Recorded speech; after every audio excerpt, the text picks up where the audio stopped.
siapa yang bisa merekam atau coach-nya sendiri mau merekam. Nanti silahkan di-share di Google Drive kelas atau apalah.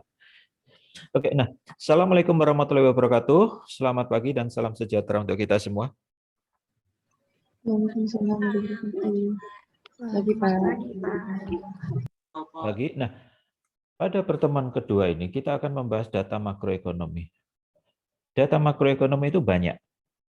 Oke. Nah, tapi yang utama yang berkaitan dengan tujuan perekonomian makro itu praktis sebenarnya ada tiga ini. Praktis. Ujung-ujungnya yang ingin dibenahi pemerintah.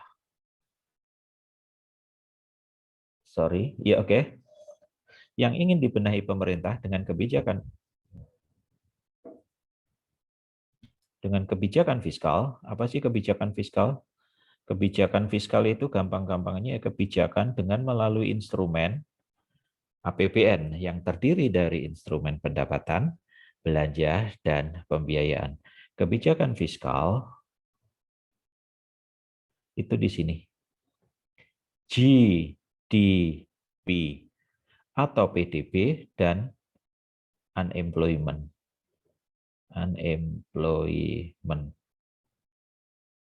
rate.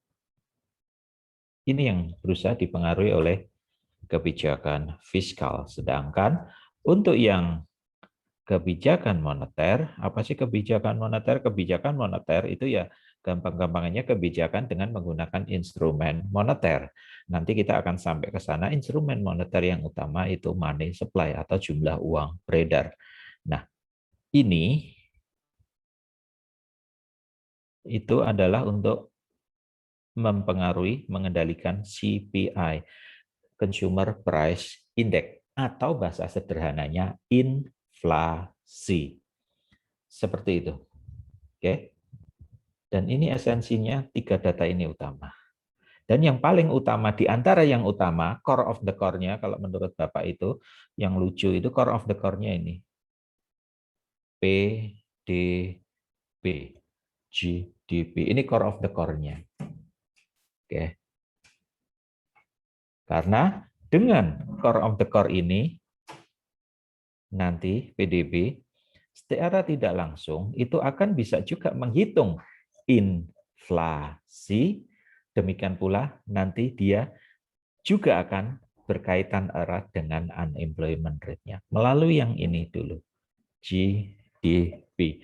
Nah, GDP, data pertama, GDP, kembali di pertemuan sebelumnya, secara kasual itu sering kali dipertukarkan PDB atau pendapatan nasional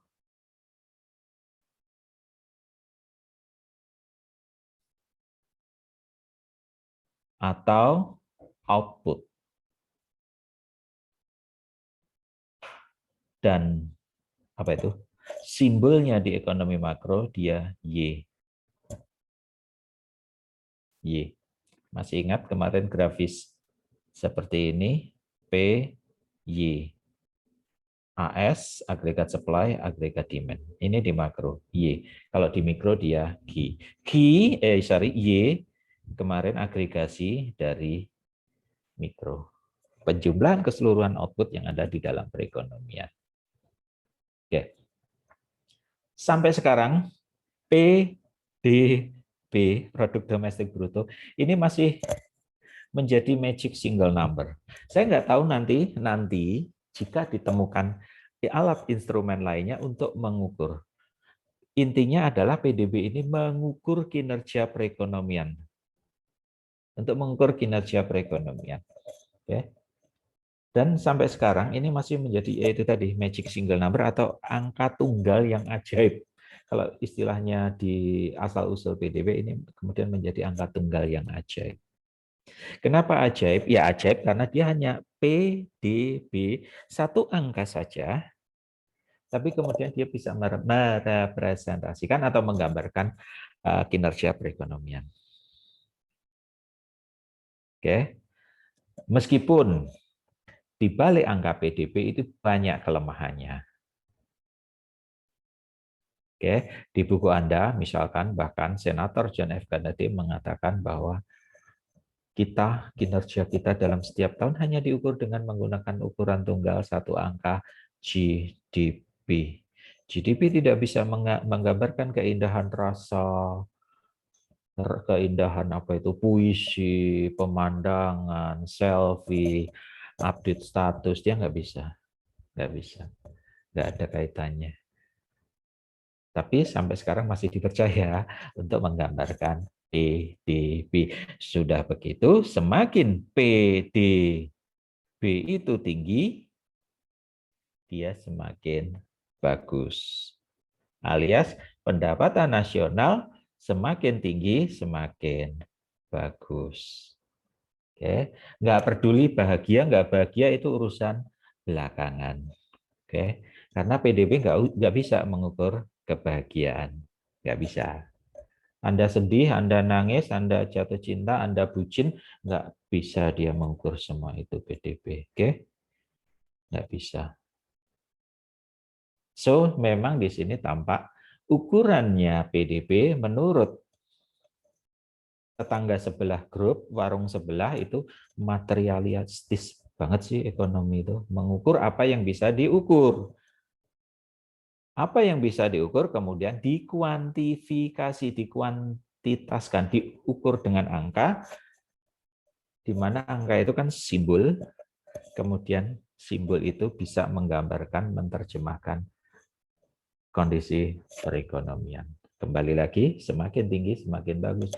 Kalau dia PDB-nya turun, itu enggak bagus. Materialistis banget. Apalagi nanti ketika masuk ke contohnya, nah akan terlihat semakin materialistisnya di sini. Oke, nah tetapi kembali lagi sampai sekarang dia masih menjadi rujukan utama PDB dalam laporan-laporan. Oke, meskipun karena kelemahan perhitungan di balik PDB, kemudian dikembangkan ukuran-ukuran lainnya. Oke, nah ukuran-ukuran lainnya yang berusaha dikembangkan adalah misalkan Gini ratio.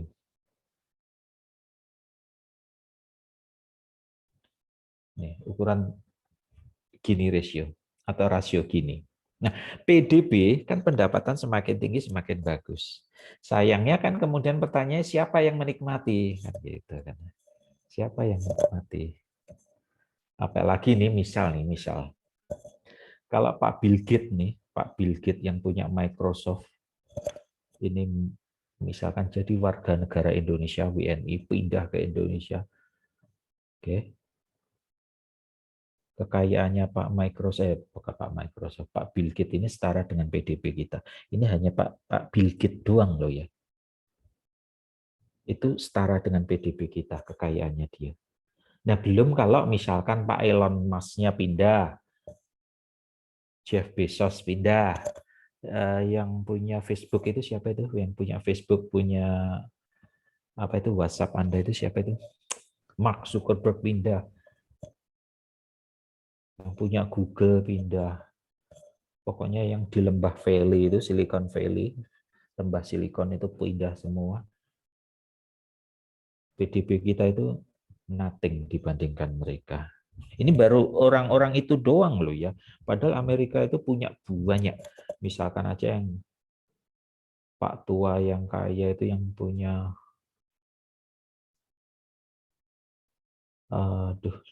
saya lupa namanya.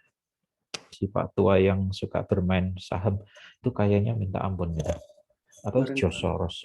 Siapa? Kalau masih ingat? Warren Buffett. Warren Buffett. Warren Buffett itu kayaknya minta ampun. George Soros dan sebagainya. Ini belum termasuk misalkan nanti yang punya online shopping terbesar Amerika, Amazon, yang punya Amazon. Tadi udah tas Jeff Bezos dan sebagainya. Nah, ini orang-orang ini tok dikumpulin, kita itu udah nothing. Apalagi terus ditambah deretan-deretan misalkan Oprah Winfrey, itu kan tergolong orang kaya di sana. Semakin PDB kita tenggelam gitu kan. Tenggelam nggak tenggelam, tapi faktanya Indonesia masuk G20. Oke, kemarin tidak salah sudah saya sebutkan Indonesia masuk G20. G20 itu apa? G20 itu grup 20 atau grup 20. Maksudnya apa? Dia pendapatan PDB tertinggi di dunia sampai nomor 20. Indonesia masuk. Malaysia, Singapura nggak masuk. Di Asia yang masuk itu cuma Indonesia, India, Jepang, Cina. 4 negara dari 20. Ya, itu kurang lebihnya itu. Ya. Singapura, no. Tapi Mas Singapura kaya, nah itu kan PR-nya kan itu kan. Oh ternyata kalau cuman tinggi-tinggian, gede-gedean PDB Indonesia lebih tinggi. Tapi kalau kemudian dibagi dengan jumlah penduduk yang kemudian dikenal dengan PDB per kapita, nah kita kalah. PDB per kapita ya PDB jumlah penduduk. Kenapa? Penduduk kita 200 berapa? 260, 270 juta. Singapura berapa Singapura? Paling 4-5 juta. Sama Jakarta aja, akhirnya dia kan makmur. Sehingga kalau kemudian PDB-nya dia dibagi dengan jumlah penduduk, dia tinggi PDB per kapitanya. Sama dengan Malaysia, dia tinggi PDB per kapitanya. Kan gitu. Nah kita, bukan kita. Nah untuk itu kemudian muncul ukuran lainnya, Gini rasio. Gini rasio itu untuk mengukur ketimpangan pendapatan di situ. Oke, untuk mengukur ketimpangan pendapatan. Oke, selain PDB, selain Gini rasio, kemudian dikembangkan ukuran lainnya kalau pernah Anda dengar, kemudian HDI, Human Development Index, atau kalau di bahasa Indonesia kan dia menjadi IPM, Indeks Pembangunan Manusia. Oh, nggak penting PDB tinggi, yang penting itu IPM. Ya, itu melengkapi. Oh, diukur bagaimana tingkat buta hurufnya, diukur bagaimana tingkat kematian bayi per 1000 kelahiran atau per 100 kelahiran. Saya lupa tepatnya. Kemudian diukur school enrollment. Apa sih school enrollment? Tingkat per school enrollment. Apa sih school enrollment? Mengikuti apa ya? Istilahnya yang bersekolah. Yang bersekolah, school enrollment-nya. Yang bersekolah. Angka putus sekolahnya di sini dihitung. Kenapa? Karena ini lebih menggambarkan tingkat kesejahteraan. Menurut penganut ini. So PDB nggak penting, yang penting PDB nggak usah gede-gede, yang penting tingkat keterlibatan sekolah tadi, angka putus sekolahnya, kemudian tingkat kematian bayi per sekian kelahiran. Nah ini diukur, termasuk akses sanitasi dan sebagainya ini diukur. Meskipun ukuran itu juga nggak mudah, sulit, ya. Nah itu kemudian ukuran-ukuran inilah yang kemudian melengkapi, termasuk kemudian dikembangkan lagi indeks kebahagiaan. Saya juga nggak tahu ukurnya seperti apa, tapi ada indeks kebahagiaan. PDB nggak penting, yang penting bahagia. So Anda kalau kerja nggak penting gaji tinggi, yang penting bahagia, kan gitu kan. Tanyanya Anda milih bahagia atau gaji tinggi? Ada yang bisa menjawab? Pengen gaji tinggi atau milih bahagia?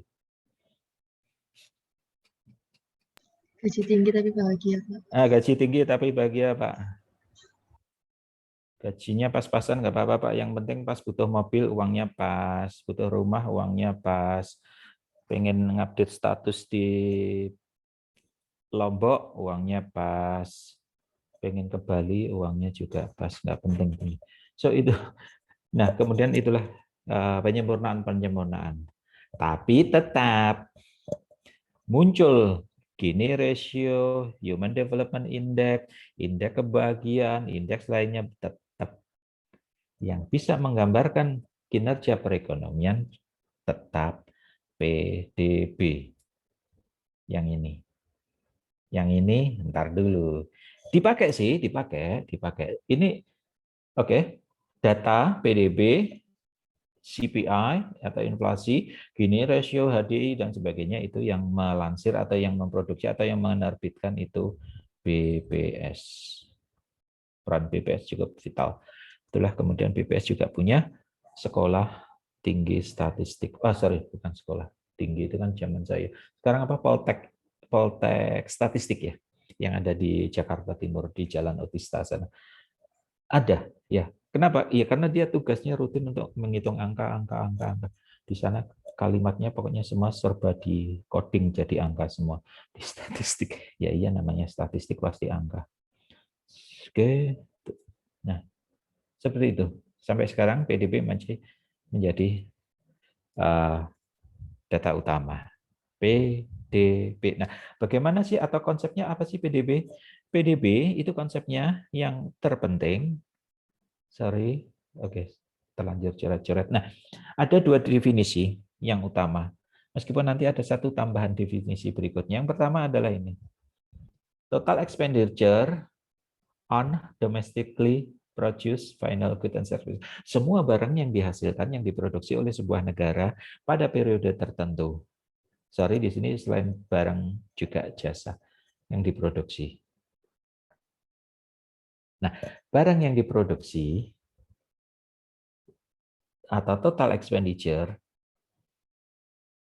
oke, ini nanti yang sudah sangat Anda kenal, yaitu pendekatan Y sama dengan C, I, G, NX. NX ini X min M. Oke. Ini pendekatan pengeluaran. Pendekatan pengeluaran. Oke. Selintas pendekatan pengeluaran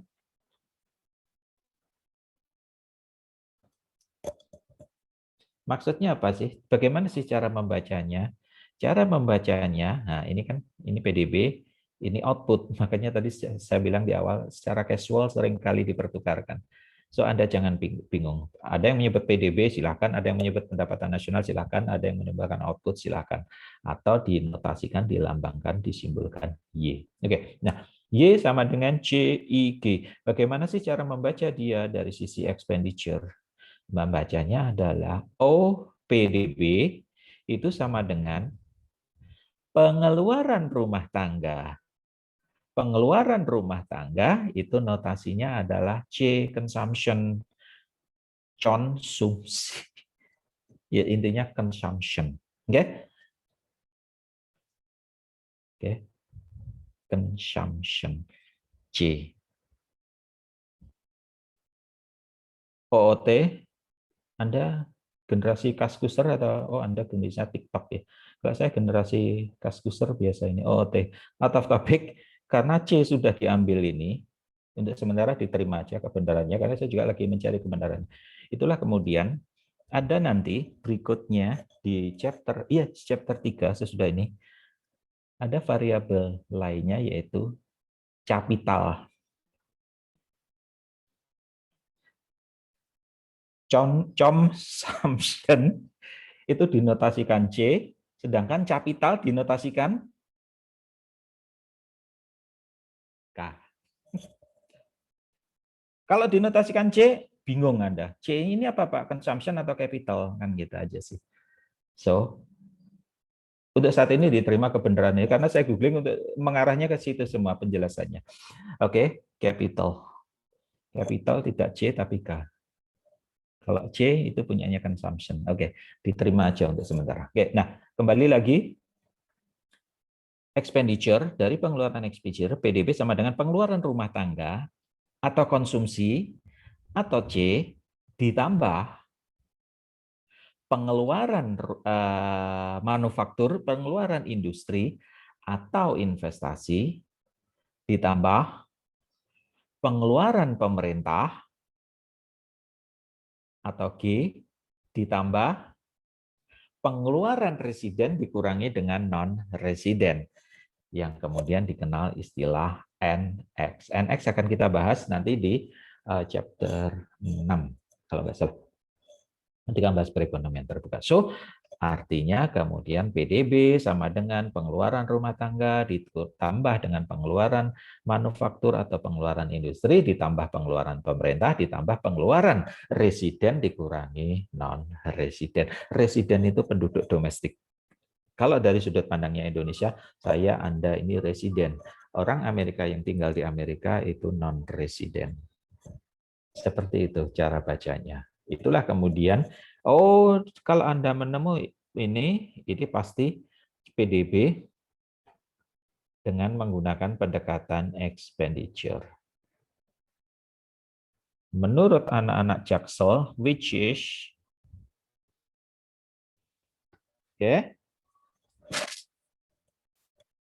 PDB dengan pengeluaran dengan melalui perhitungan pendekatan pengeluaran ini yang paling gampang ditemukan di situsnya BPS. Nah, Pak, ini yang paling gampang dihitung. Meskipun iya ada apa itu namanya? Ada penyesuaian. Tapi secara teoritis teorinya dasarnya sama. Oke. Let me prove it sebentar.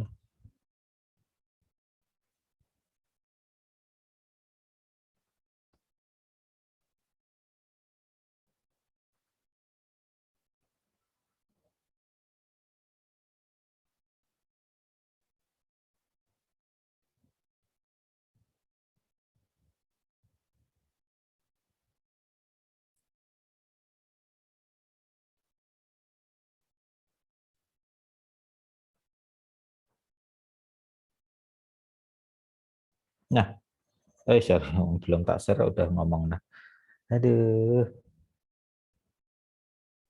Oke, Anda bisa melihat Excel ini. Excel ini Anda bisa dapatkan di situsnya BPS, ada download itu dengan gampang.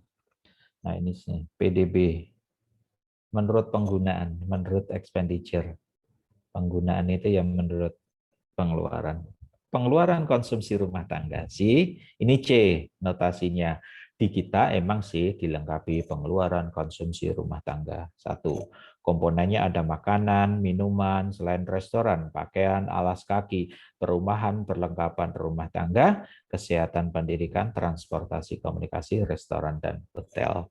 C, lainnya pasti. Nah, berikutnya pengeluaran konsumsi rumah tangga LNPRT ini dulu bagian dari C. Sebenarnya ini C, cuman di Indonesia karena dia kontribusinya besar kemudian dipisah. Ini penyesuaian di masing-masing negara, nggak masalah. Tapi secara konsep sama. Nah, berikutnya pengeluaran konsumsi pemerintah. Ini G. Ini G. Anyway, Anda bisa melihat share screen saya. Oke. Berikutnya pembentukan modal tetap domestik bruto ini yang namanya investasi. Pembentukan di kita terminologinya berganti. Pembentukan modal tetap domestik bruto. Nah, nanti masing-masing komponen akan saya jelaskan. Oke, nah berikutnya ekspor barang dan jasa nomor 6. Kemudian nomor 7-nya dikurangi impor barang dan jasa. Artinya kemudian menjadi NX itu. X dikurangi M itu menjadi NX. Net ekspor. PDB di sini. Pak, angkanya kecil. Ya, ini karena kan satuannya persen ini. Pertumbuhan pengeluaran. Oh, ini nih nominalnya yang di set ini. Misalkan kita ngomong di 2014 tahunan di 2014, nah nominalnya 100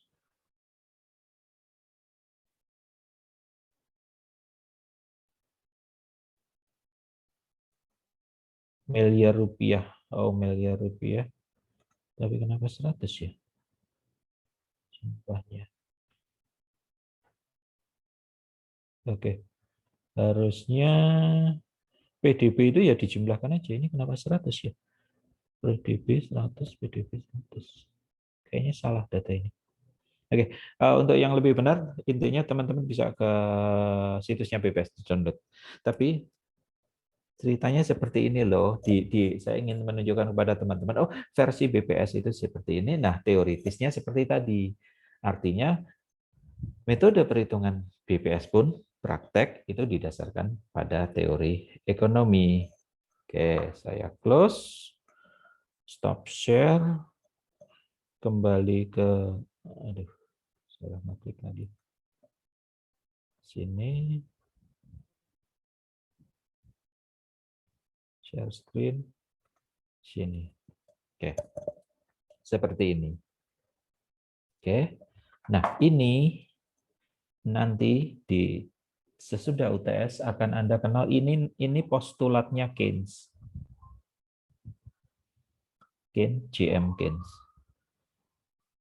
Kemarin sekilas saya ceritakan kan pertentangan antara kubu Pak Adam Smith, kubunya Pak Kiai Haji Mark, Kahama, berantem. Kan ujung-ujungnya ya dua orang ini kan semuanya berbicara masalah kemakmuran kan gitu. Makmur. Ternyata dari kemakmuran ini yang satunya Pak Adam Smith lewat, oh kalau pengen makmur itu harus free market liberalism, artinya free to choose. Free to choose-nya mengemuka, artinya apa sih? Kebebasan individu itu diberikan hak yang seluas-luasnya. Itu yang kemudian memang sih secara ekstrim kemudian dinamakan liberalisme dan sebagainya, bla bla bla. Intinya dia pasar bebas, oke? Nah, yang ini nggak bebas dengan metode komunisme. Komunisme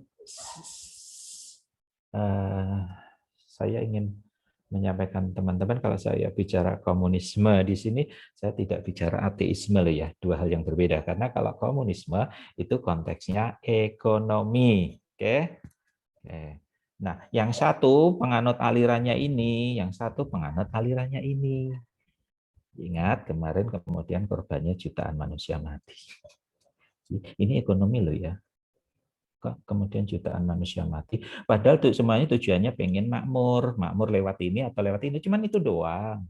Nah, di antara dua kutub ekstrim ini, ekstrim pertama free to choose, ingat free to choose, bebas memilih, individualismenya mengemuka, pasar bebas atau invincible hand, free market, kan gitu kan bahasa-bahasa itulah yang Anda kenal di mikro. Itulah kemudian kalau Anda belajar bertanya kepada saya, Pak, ekonomi yang diajarkan di STAN klasik dan neoklasik, dah tegas saja saya katakan. Nah, ekstrim berikutnya yang komando, yang dikontrol semua aspek dimiliki oleh negara. Warga negara nggak bebas memiliki sumber resources, semuanya dia. Contoh ekstrimnya negaranya Pak Kim Jong Un, kan di sini kan Pak Kim Jong Un. Kim Jong Un. Oke. Nah, di tengah-tengahnya ini postulatnya Bapak ini itu ada di tengah-tengahnya. Kenapa? Oh, kita nggak bisa. Nanti cerita panjangnya sesudah UTS. Nggak bisa nih. Kondisi 1929 ketika terjadi Great Depression atau depresi besar, kita nggak bisa mengandalkan invincible hand doang. Udah biarin aja, ntar ada self correction secara otomatis. Ditunggu-tunggu nggak koreksi-koreksi, yang ada kondisinya makin buruk. Nah, si Bapak ini punya pemikiran, oh sudah saatnya pemerintah campur tangan. Artinya di sini ada dua kombinasi, tidak 100% diserahkan pemerintah, tidak 100% diserahkan pasar. Tapi kalau dalam kondisi krisis bahasanya yang parah, nah ini sudah saatnya pemerintah campur tangan. Kalau bahasa kekiniannya dengan stimulus fiskal. Kalau bahasa kekinian menurut pemerintah kita dengan PEN, Program Pemulihan Ekonomi Nasional, kasih stimulus. Stimulus itu bentuk campur tangan pemerintah. Jangan cuma laissez-faire, laissez-passer doang, leave me alone, biarkan kami sendirian, nggak usah ganggu aku. No, nggak usah ganggu, begitu ambruk kamu nggak ini bangkit-bangkit. Oke, sih. Nih postulatnya. Oh, ternyata dari sisi pengeluaran itu bisa mendorong pendapatan.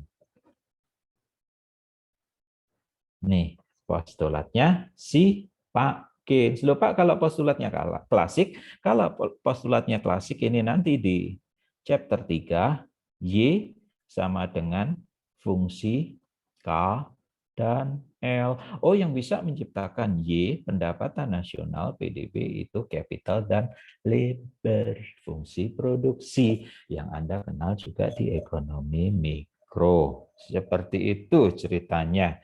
Oke, nah ini yang berdasarkan pendekatan expenditure. Pertanyaan expenditure.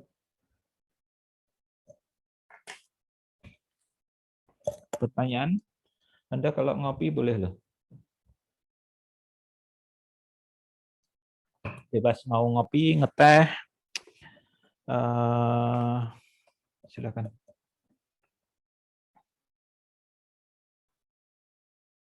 Nah, itu yang metode pengeluaran. Oke, nah, berikutnya yang kedua, total income. So, ada total pengeluaran, ada total income atau total pendapatan. Total pendapatan yang diperoleh oleh faktor produksi yang berproduksi di domestik, di dalam negeri. Melalui perhitungan itu bisa. Nah, di sini tidak disampaikan. Di bukunya Pak Menkyu nggak disampaikan. Dan kebetulan untuk Indonesia, untuk kasus Indonesia, untuk BPS, itu tidak melansir data ini. Pada tahun 2013, ya udah 2013, 7-8 tahun yang lalu, saya pernah melihat datanya. Tapi tingkat kebenarannya agak sedikit meragukan. Biasnya banyak. Ya, itulah kemudian kalau Anda cari PDB menurut pendapatan itu nggak ada di BPS, sepertinya nggak dilansir. Karena itu kedekatan aja saya dapat, kami di kantor dapat. Oke. Nah, bagaimana total income? Nah, total income ini kan kemudian ya namanya total income, income-nya yang di total. Income-nya siapa? Income dari masing-masing faktor produksi. Ingat.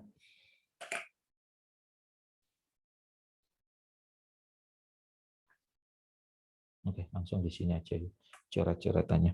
Nah, faktor produksi Y sama dengan fungsi model. Orang ekonomi suka bicara model.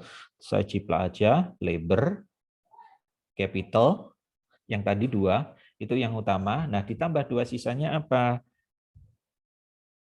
Labor, capital, money, uang, dan entrepreneurship. Faktor produksi. Yang dasar ada 4.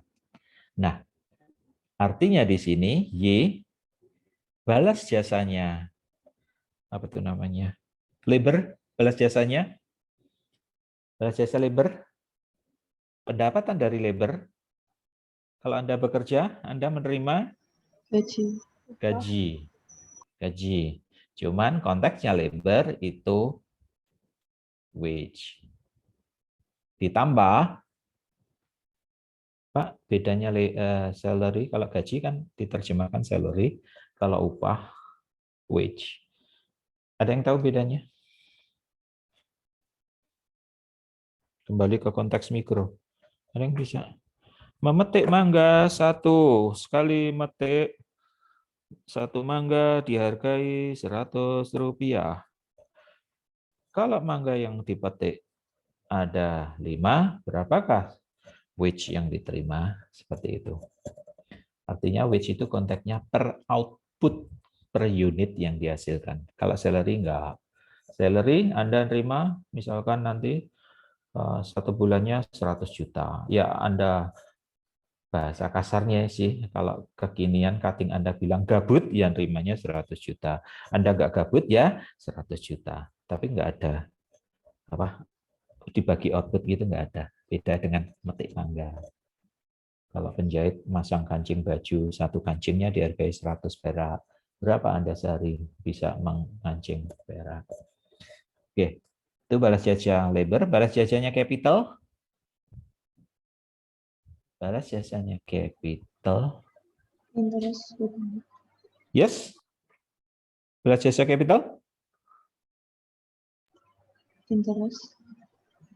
Interest itu yang mana? Uang. Oh. Dividen, Pak. Dividen. Dividen.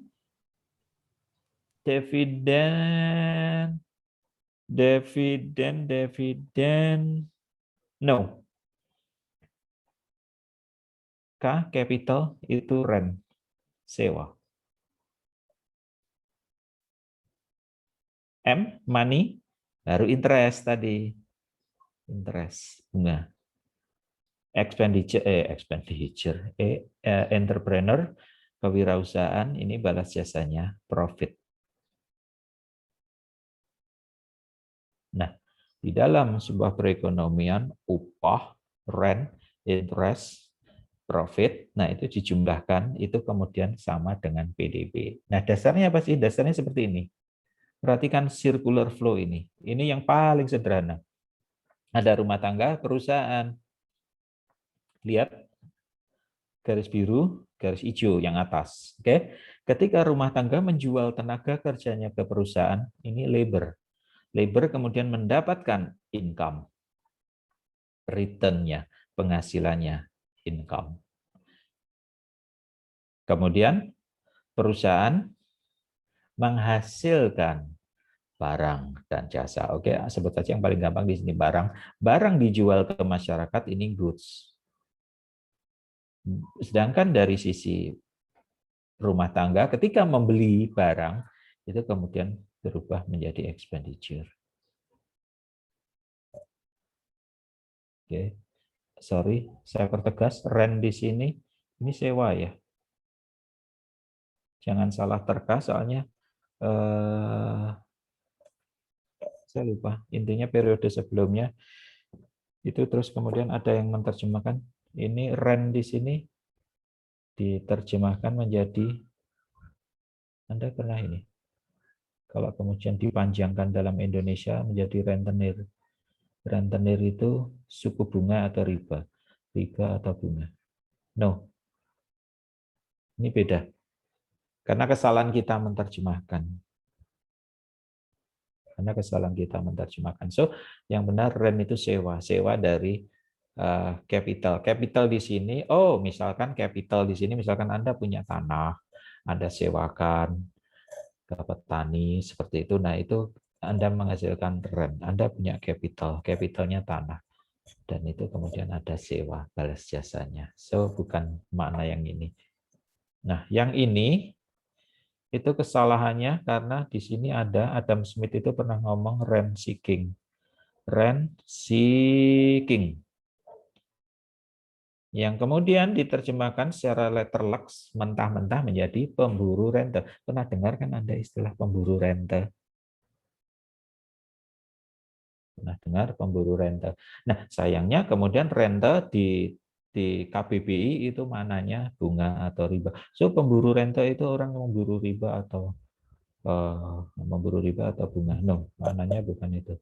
Karena pemburu rente itu maknanya adalah, kalau konteksnya Indonesia adalah makelar. Makelar kodok. Makelar. Apa itu makelar? Dia tidak berkaitan dengan proses produksi, tapi dia ikut menghisap, nambah-nambahin biaya. Makelar. Oke, langsung aja saya sebut. Nah, contoh kasus rent seeking terbesar di Indonesia, biaya terbesar. Pokoknya yang kemudian bikin heboh nasional, silakan googling aja, ini aja. Kasusnya Setia Novanto. Setia Novanto sekarang di penjara karena,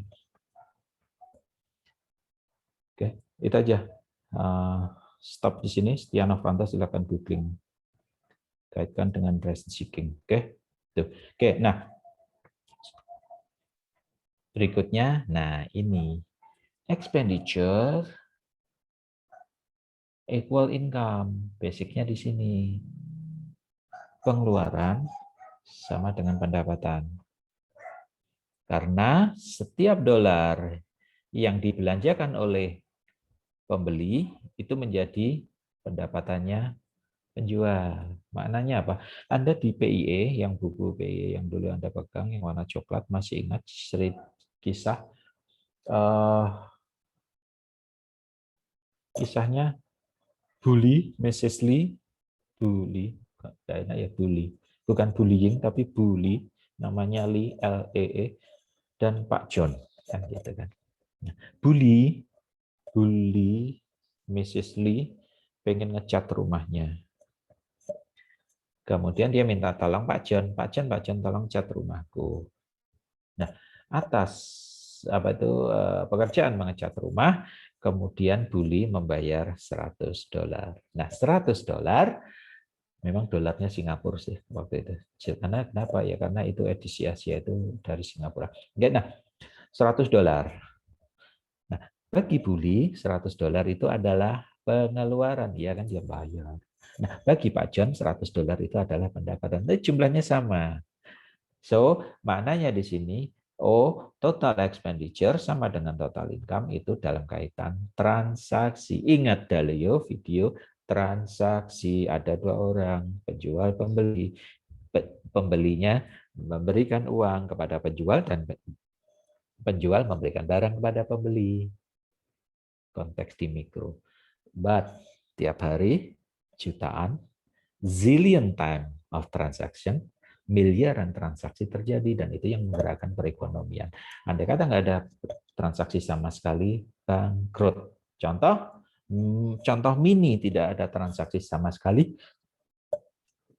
Ini yang sekarang terjadi di Kalimongso. Gitu. Lu kok bisa? Ya iya, Kalimongso mahasiswanya PJJ mulu. Kapan yang mau beli di warung Jatim? Siapa yang mau beli di warung Cahnggawi? Tutup. Pak kan masih ada beli KPP. KPP berapa sih pegawainya? Oke lah KPP sebanyak-banyak pegawainya misalnya 200. Nah sekarang juga kan mayoritas WFH, paling yang WFH berapa? Misalnya 25%. Tinggal 25% kalikan 200 pegawainya. Paling berapa? Drop kan dia, si transaksinya drop. PDB-nya di Kalimongso turun. Andai kata nanti semua sudah divaksin, masuk semua, langsung naik lagi transaksi di Kalimongso. Itu satu Kalimongso. Oke, nah ini total expenditure. Nah idealnya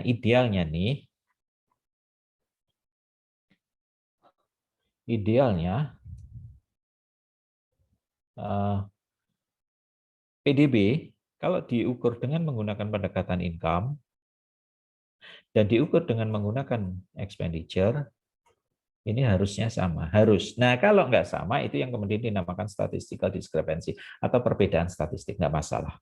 Tapi mestinya nggak banyak. Kenapa? Logikanya dari sini, logika dasarnya. Income, labor ini kan pasar input. Pasar input. Good expenditure ini pasar output. Kan gitu. Ini imbang. Logikanya seperti itu. Harusnya sama. Nah, di kita selisihnya cukup besar antara PDB pengeluaran dan menurut income. Ya, Anda wajar kan gitu kan. Kenapa Pak? Ya. Kalau ada survei ditanya berapa pendapatan Anda? Pendapat saya pas-pasan, Pak. Pas itu berapa, Pak? 100 juta, 50 juta? Pokoknya pas, Pak. Yang penting pengen mobil ya uangnya pas, pengen ke Bali uangnya pas, kan Indonesia gitu ya. Bulet aja ditanya. Ya memang seperti itu. Itu yang pertama karena faktor ada apa sih namanya itu mungkin kultur kali ya. Kalau ditanya pendapatan ruwet minta ampun di kita. Yang pertama, kedua ada unsur ingin menyembunyikan. Loh, Pak, mengapa kok menyembunyikan? Karena sistem perpajakan kita kan menghitungnya self assessment, artinya Anda menghitung sendiri. Anda mau kalau memang penghasilannya sebulan 1 miliar terus Anda ngaku 1 miliar, kan gitu. Kalau 1 miliar pendapatan Anda sebulan, kalikan 12 berarti 12 miliar sebulan. 12 miliar sebulan, nah itu pajaknya berapa? Kan gitu kan, ujung-ujungnya kan pajaknya berapa? Ya kecil-kecilin aja deh. Nah ujungnya gini, sehingga kemudian biasnya menjadi tinggi di kita. Nah, ya itu memang kemudian ada unsur apa tuh sistem administrasi kita yang belum bagus. Nah di negara yang lebih develop, lebih advance, itu apa tuh hal-hal seperti itu sudah bisa diminimalisir sehingga kemudian data di sini ada nggak ya? Kalau yang di edisi ke-6 itu dicontohkan. Nah ini. Sorry. Ada nggak ya di sini? Oh nggak ada. Di yang edisi 6 atau sebentar. Kayaknya nggak ada di sini.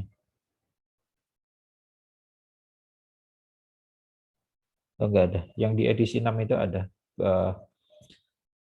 PDB Amerika menurut pendapatan. Oke, nah di kita nggak ada. Itu pendekatan pengeluaran, pendapatan, income. Nah, satu lagi bahwa konsep PDB itu adalah value added, nilai tambah. Value added itu maksudnya value of output minus value of intermediate good untuk menghasilkan output itu sendiri. Artinya dia sebenarnya rumusnya nilai tambah sama dengan nilai output dikurangi dengan nilai input. Nah, ini nanti ada contohnya. Dari wheat, gandum, kemudian dijual ke miller, kemudian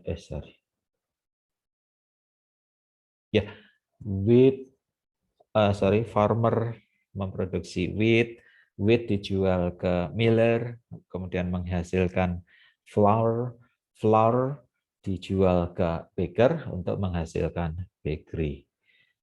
Anda diminta menghitung berapakah value added-nya. Artinya value added kalau itu ditotalkan dia kemudian itulah PDB. Konteks ketiga, metode ketiga. Secara tidak langsung sebenarnya pendekatannya ada 3 tadi, pengeluaran, pendapatan ini. Cuman di sini value added disampaikan secara terpisah. Nah kemudian final good, value added, and GDP. Nah ini keterkaitannya. GDP, value of final good produces, nilai akhir barang jasa yang dia atau sum of value added at all stages of production. Ini ada contohnya. Tadi dari farmer dijual ke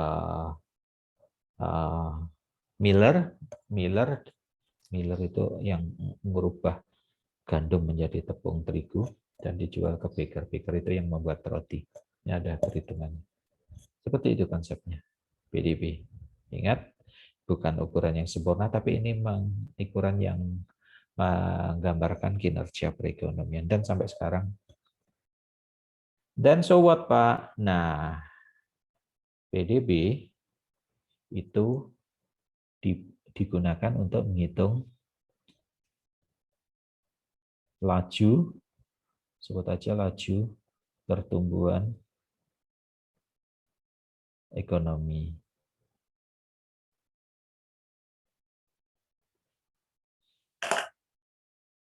Laju pertumbuhan ekonomi yang disampaikan di rilis BPS setiap triwulannya, yang kemudian itu dilansir oleh Menteri Keuangan atau Menteri Perdagangan atau Menteri yang berkaitan dengan ekonomi, itu ngitungnya dari PDB.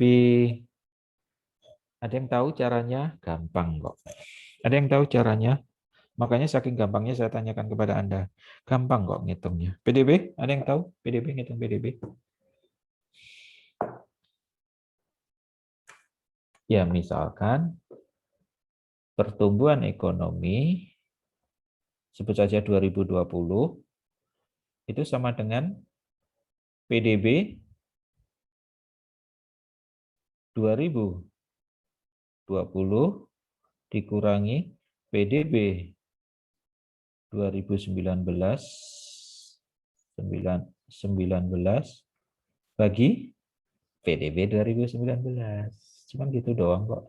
Di SMA Anda sudah diajarin. Kali, karena ini kan nanti hasilnya kan persentase, makanya dikalikan 100%. Kali 100%. Ini.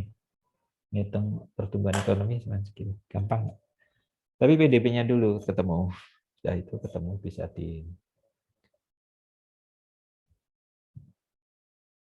gampang hitungnya. Tetapi jangan salah, nah yang diperlukan di sini angka PDB di sini bukan angka nominal, tapi dia angka yang diperlukan di sini adalah angka yang realnya. Angka realnya. Angka real itu istilahnya juga, kalau nominal supaya tidak bingung, ada yang mengatakan nominal, ada yang mengatakan current price.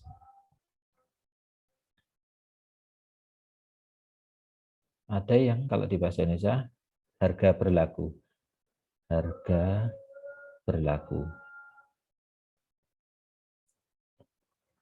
Kalau real itu ya kalau di Indonesia kan real, dia harga konstan. Harga konstan. Constant price. Nah, ini contohnya di PI sudah. Anda kan menghitung harga constant price. Oke. Nah, perhitungan PDB itu PDB yang berdasarkan harga real. Mengapa, Pak? Kenapa yang dihitung kok berdasarkan harga real? Kembalikan ke definisi, GDP is the value of all final goods and services produced by country at certain period. Oke. Value of final good. Oke. Anda bisa menghitung kalau perekonomian Indonesia hanya satu output ayam. Berapa besarnya PDB Indonesia? Ya, sebesar 1 ekor ayam. Oke, outputnya kan key-nya cuma ayam. Kalau kemudian outputnya bertambah, 1 ekor ayam dan 1 ekor bebek, nah berapa outputnya Indonesia, PDB-nya Indonesia? Ada yang bisa menjawab? Ya 1 ekor ayam ditambah 1 ekor bebek. Kalau outputnya Indonesia ada 3, 1 ekor ayam, 1 ekor bebek, dan 1 buah apel, berapa besarnya PDB-nya Indonesia? Yes? 1 ekor ayam tambah bebek 1 tambah ekor apel bebek ditambah 1 apel.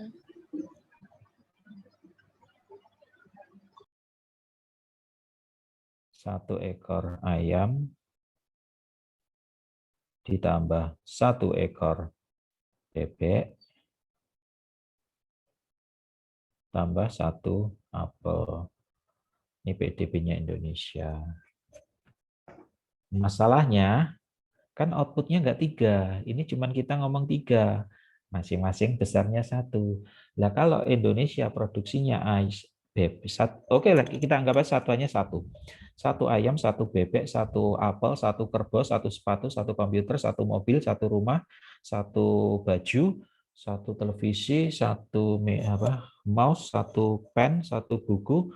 Nah, Anda menjumlahkannya gimana?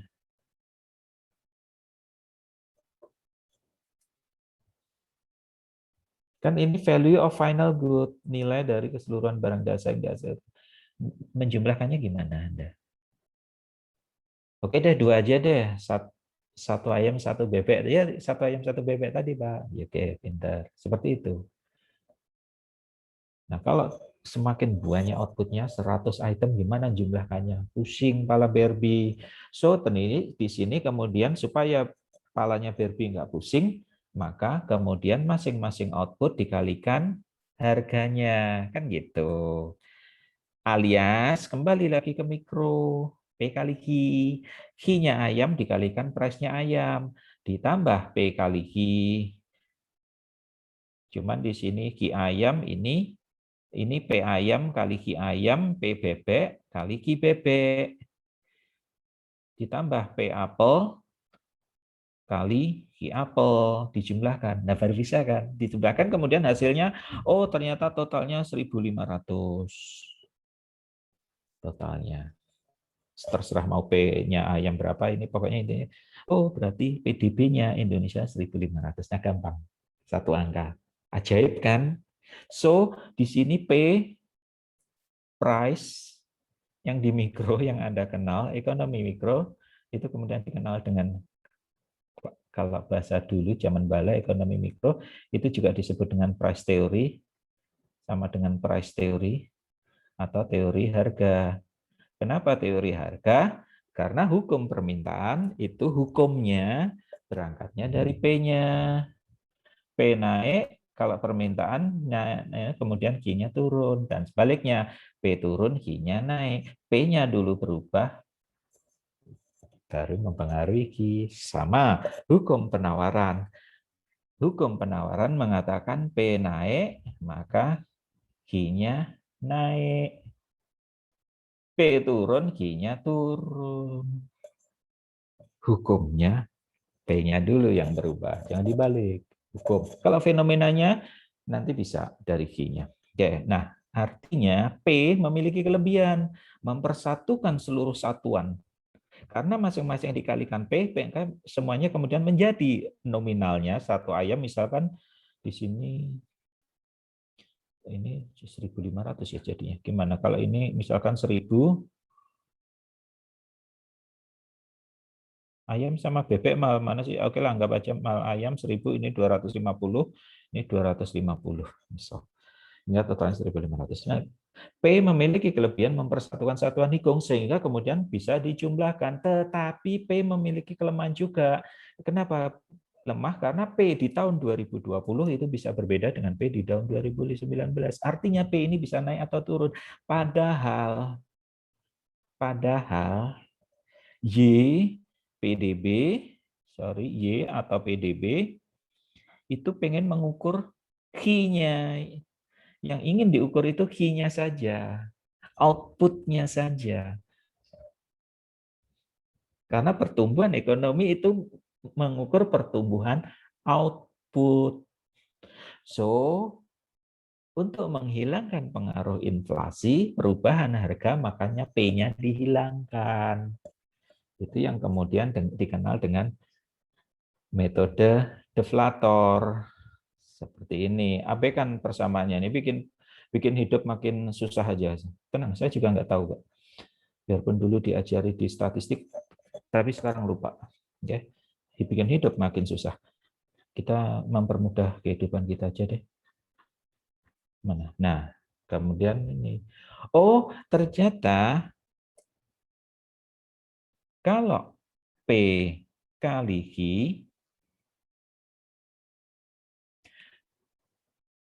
P kali Q ditambah P kali Q ditambah P sebanyak output, itulah kemudian PDB nominal. Nah, P-nya inilah yang kemudian pengen di-deflate. Pengen di-deflate, pengen dihilangkan pengaruhnya. Istilahnya kemudian dia dibandingkan dengan tahun dasarnya supaya tidak terjadi perubahan harga.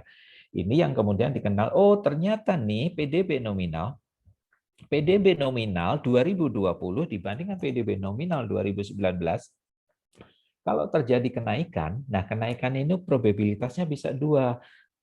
Kenaikan dari output-nya saja, Q-nya saja, atau kenaikan dari P dan Q-nya. Padahal harapannya pertumbuhan ekonomi itu pertumbuhan output-nya, ngukur Q-nya saja. Ternyata ini ikut-ikutan naik. Nah, ini yang kemudian dikenal dengan PDB deflator. PDB deflator adalah percentage perubahan overall. Ini. Artinya PDB deflator itu adalah 100% kali nominal GDP dibagi real GDP. Atau sebenarnya inflasi itu sama dengan PDB atau PDB deflator. Misalkan 2020 dikurangi PDB deflator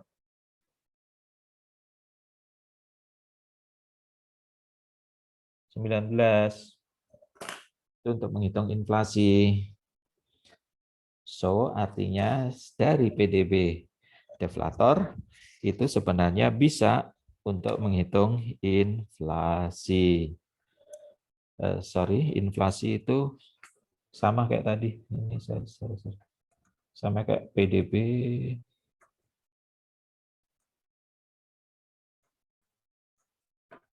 PDB deflator. Inflasi itu sama dengan deflator. tahun T min deflator ininya agak ya, deflator T min 1 dibagi deflator T min 1 kali 100. Sama kayak menghitung PDB, pertumbuhan ekonomi tadi. Itu kemudian ketemu inflasi.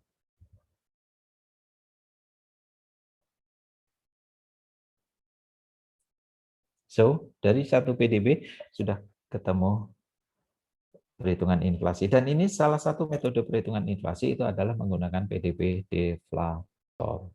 Nah, perhitungan inflasi kedua ini yang paling umum digunakan yaitu dengan menggunakan pendekatan CPI, Consumer Price Index atau IHK, Indeks Harga Konsumen. Metodenya berbeda, tapi tujuannya sama. Pak, angkanya sama? Beda. Angkanya ada beda. Nah, nanti itu angka itu plus minusnya itu kelebihan kekurangannya ada di slide berikutnya. Oke, sebelum masuk ke IHK, nah kita selesaikan dulu yang PDB. Karena memang yang komponen utamanya ini di PDB ini nih. Oke, nah sekarang masuk PDB.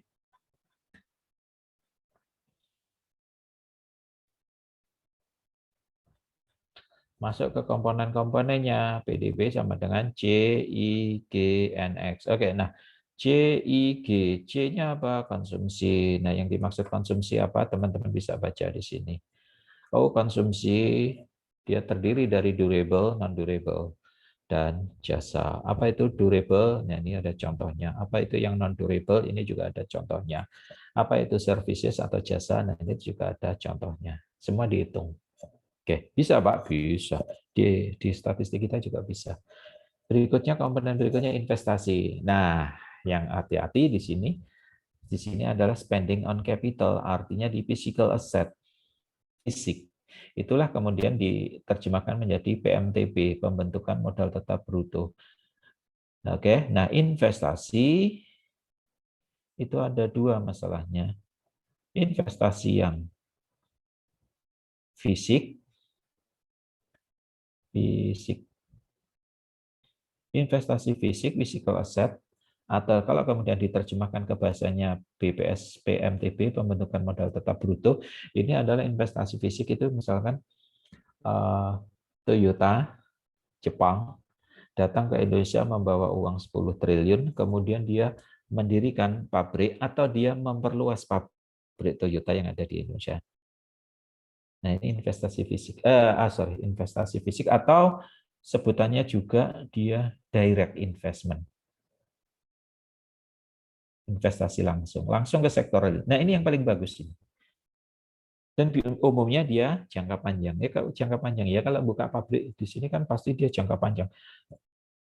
Sepertinya nggak mungkin kan bangun pabrik kemudian tahun depan tutup. Rugi lah dia.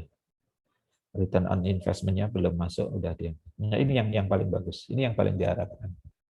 Nah, yang berikutnya investasi yang bukan non fisik tapi yang di sini undirect atau non direct ini yang pergi ke portofolio. Portofolio itu yang ke pasar uang, ke BEI, Bursa Efek Indonesia. Beli saham. Nah, itu indirect itu yang kurang bagus. Saya katakan kurang bagus, bukan kurang bagus, kurang terlalu berdampak terhadap perekonomian sehingga kemudian dia tidak dimasukkan ke dalam pengertian investasi ini. So, investasi di sini yang memang dia untuk dibelikan. Aset fisik, bukan monetary fisik, uang, aset uang. Kayak Jai Langkung, datang tak diundang, pergi minta diantar. Maksudnya pagi datang, dia punya uang 10 triliun, masuk ke BI, sorenya dia kabur, bawa keuntungan. Itu kayak Jai Langkung. Oke. Nah, yang investasi ini yang ini. Nah, ini spending on plan, pabrik, peralatan. Sini.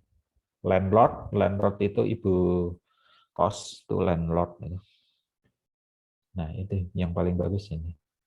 Ini investasi. Nah, berikutnya G. Oke, G. Nah, G ini juga please. G ini kan government spending, tapi jangan diterjemahkan sebagai belanja negara. Belanja negara maksudnya yang ada di ikon, yang ada di APBN. No, beda. Nah, G di sini adalah all government spending on goods and services. Jadi belanja pemerintah yang digunakan untuk beli barang dan jasa. G exclude transfer payment. Yang sifatnya transfer dia tidak dimasukkan. Kenapa? Ya sesuai dengan definisi PDB dia untuk memproduksi barang dan jasa. Unemployment insurance payment. Nah, di sini contohnya. Apa nih? Unemployment insurance payments, pembayaran asuransi pengangguran. Di sini kita belum ada. Oke. Misalkan gaji pensiunan.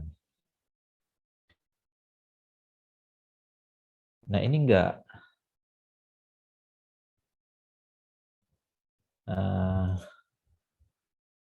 apa itu misalkan bansos. Bansos di sini yang sifatnya cash transfer, BLT, bantuan langsung tunai. Nah ini dia nggak masuk, nggak diperhitungkan sebagai G. Kenapa? Kan dia cuma transfer dari RKUN, rekening kas umum negara, kasnya pemerintah ke rekeningnya pribadi, UMKM, dan sebagainya. Dia hanya transfer saja. Maksudnya apa? Supaya tidak terjadi double counting. Nah kalau nanti dia dihitung, padahal dia ketika digunakan untuk belanja beli pecel lele dia dihitung lagi. Nah, ini kan kemudian double accounting. Nah, supaya nggak double accounting yang sifatnya transfer dia diabaikan. So, artinya government spending dia tidak sama dengan belanja negara. Itu yang. Oke, pertanyaan berikutnya. Gaji pegawai masuk G apa enggak? Gaji pegawai. Kayaknya masuk. Gaji PNS lah, Masuk, gaji. Masuk. Ini kan on good and services.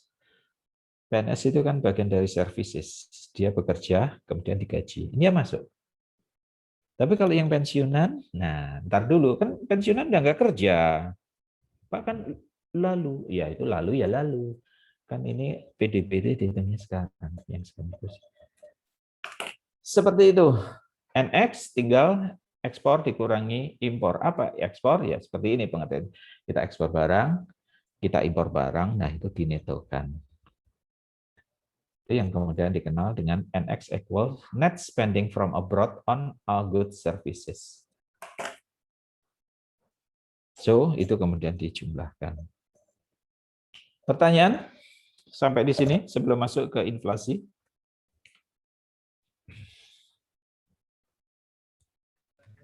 Izin bertanya, Pak. Yes. Bayar pajak itu nggak termasuk pengeluaran ini ya, Pak? Untuk Bayar pajak? Masuk apa? Pengeluaran apa? Pengeluaran untuk bayar, untuk menghitung GDP. Bayar pajak. Bayar pajak ini dari sisinya siapa? Dari sisi masyarakat. Dari sisi masyarakat. Kembali lagi definisi consumption. Consumption itu kan yang digunakan untuk membeli barang, baik itu yang sifatnya durable, non-durable, ataukah dia services. Pertanyaannya bayar pajak itu masuk mana? Apakah membayar pajak itu membeli sesuatu? Kan itu kan yang harus Anda jawab. Kan enggak, bayar pajak itu kan tidak membeli sesuatu. Oke, Anda pergi ke dokter gigi, itu jasa, kemudian bayar tarif dokter gigi misalkan 100.000, nah itu masuk perhitungan consumption C Anda. Oke, nah buat dokternya itu penerimaan, buat Anda pengeluaran itu dihitung. Tapi kalau bayar pajak, Anda bayar ke negara, terus negara ke Andanya apa?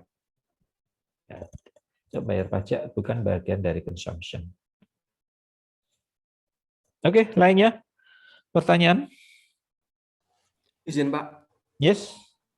bagaimana perlakuan pajak dan jika masyarakat menabung di itu Pak, circular flow-nya?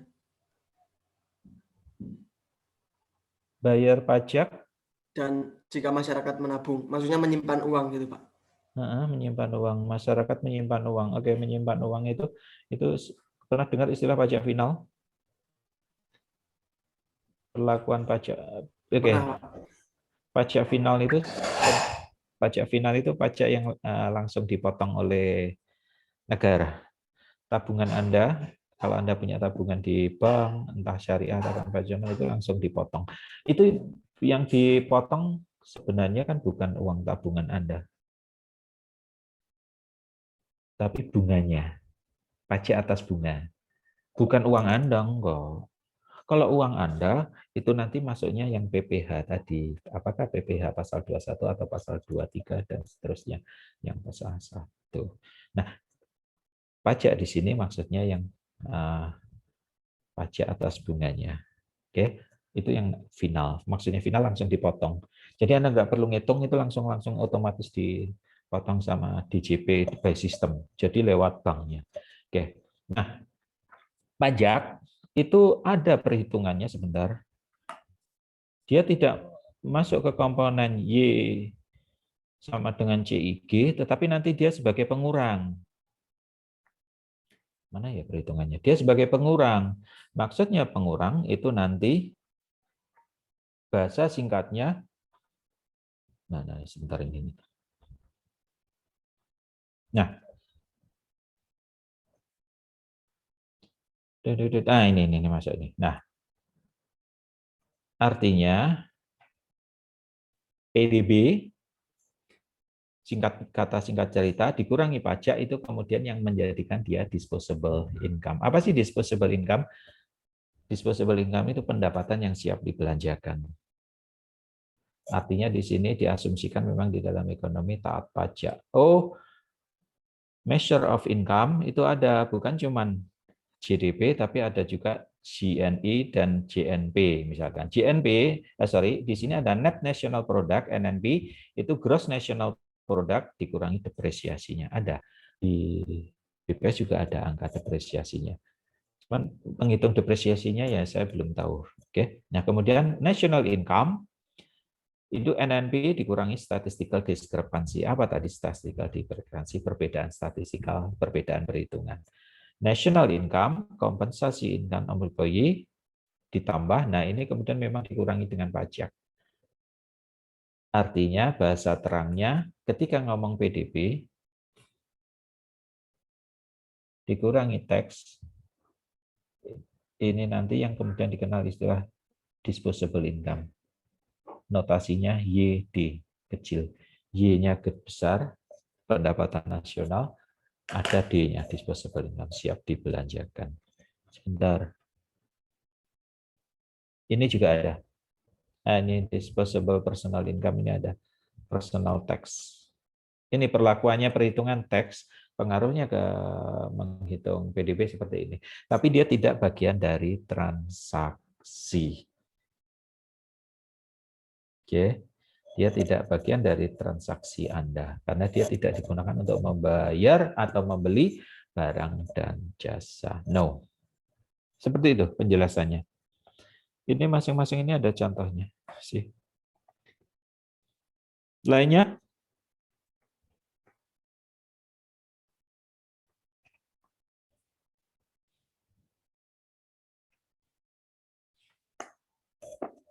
Oke. Jika tidak ada, nah kita masuk yang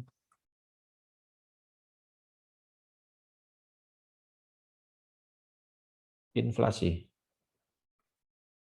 Oke, inflasi, Consumer Price Index ini untuk menghitung inflasi.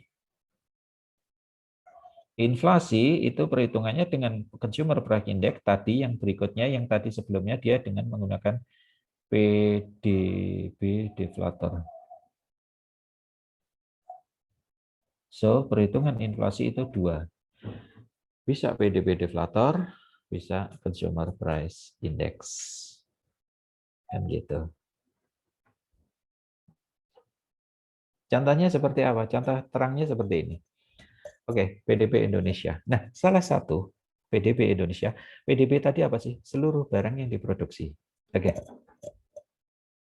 Sekarang seluruh barang yang diproduksi.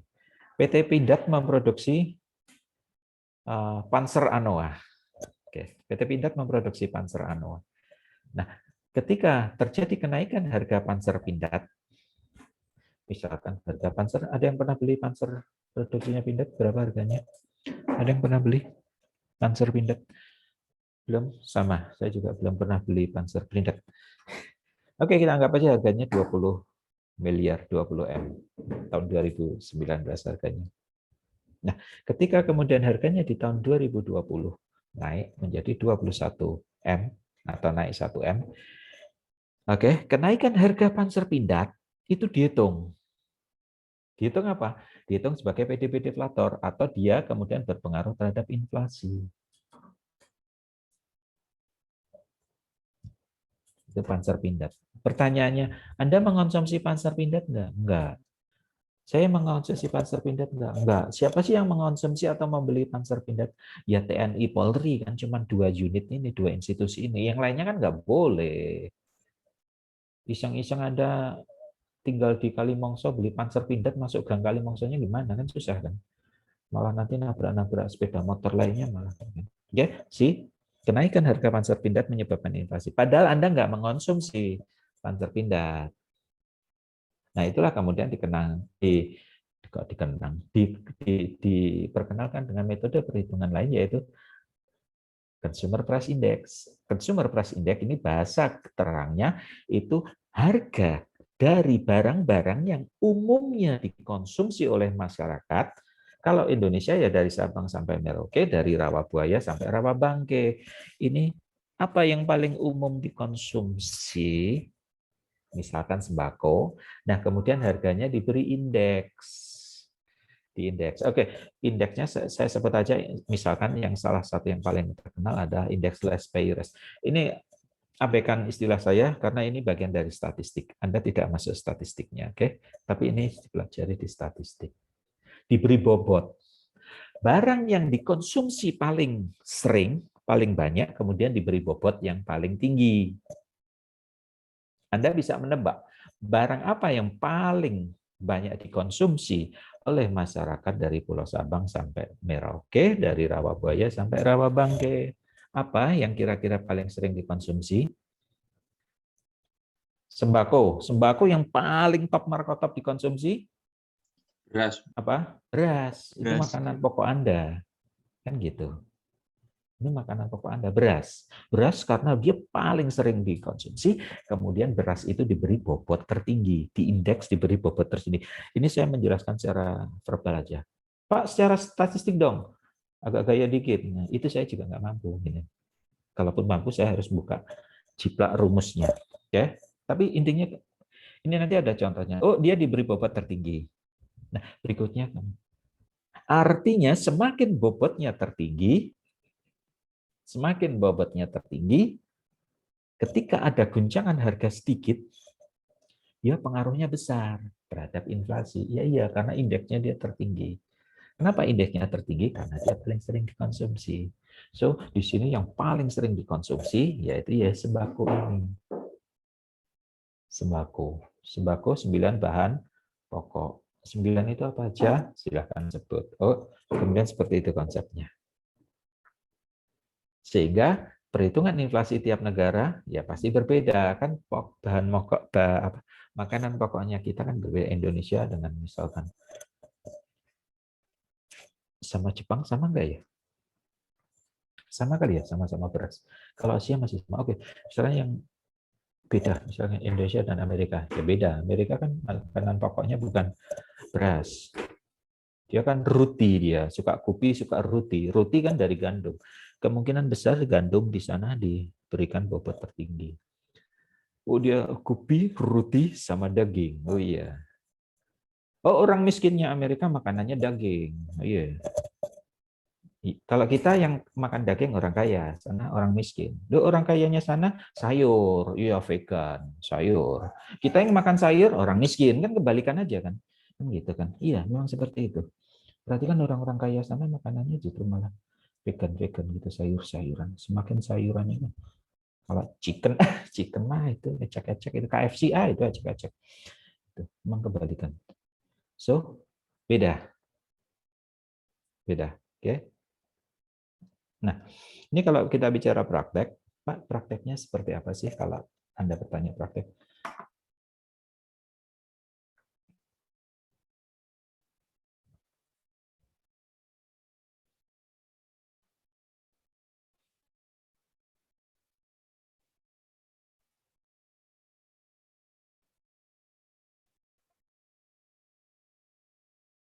Nah ini share screen-nya seperti ini, IHK. Jadi ini sekelompok barang tetap fixed basket yang ada di dalam keranjang yang umum. Oke, saya ambil data terakhir aja.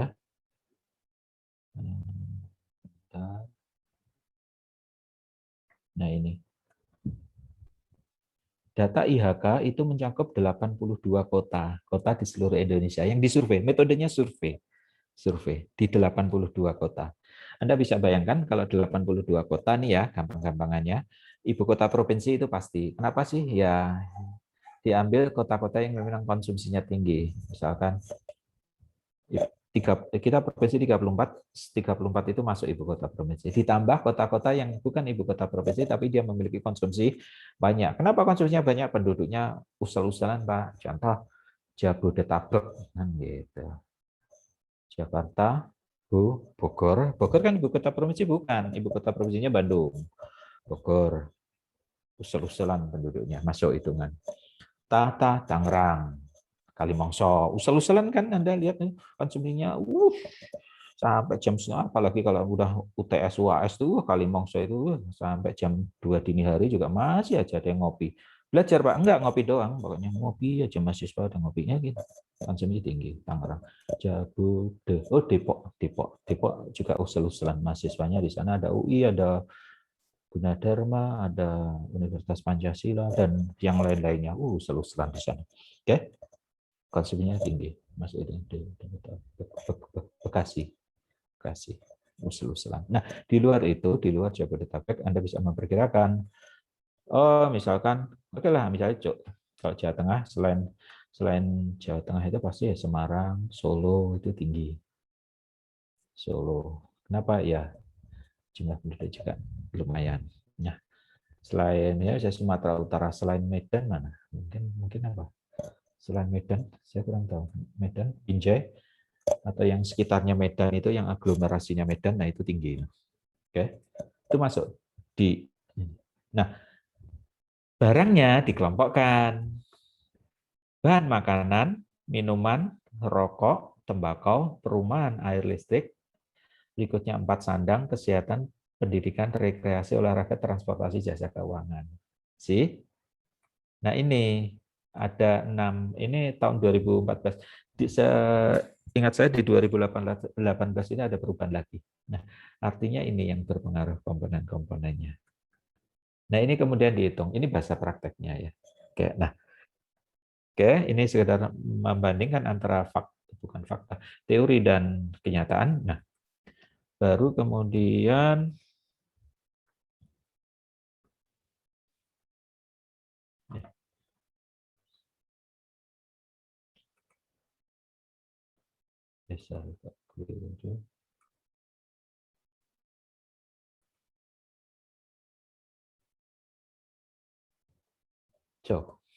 seperti ini. Oke, nah tadi menggunakan pendekatan PDB deflator ketika memproduksi Panzer, maka kenaikan harga Panzer dia masuk ke dalam perhitungan inflasi. Nah, kalau kemudian menggunakan pendekatan IHK, Panzer nggak dihitung, kan Panzer nggak dikonsumsi oleh saya, oleh Anda, nggak, itu dikonsumsi TNI Polri. Jumlahnya nggak banyak. Dia nggak masuk perhitungan, meskipun harganya kenaikan. Terus yang dihitung, ya itu harga yang tadi, sandang, pangan, kalau kita sembako, rekreasi, dan sebagainya. Nah itu kemudian dimasuk dihitung. Namanya itu kemudian dalam keranjang basket, barang-barang yang umum dikonsumsi oleh negara tertentu. Nah ini yang kemudian dihitung, diberikan indeks. Artinya ada kenaikan komponen, misalkan tadi beras, itu pengaruhnya tinggi. Pengaruhnya tinggi dia. Mengapa pengaruhnya tinggi, Pak? Misalkan beras, kenapa kenaikan harga beras kemudian pengaruhnya tinggi terhadap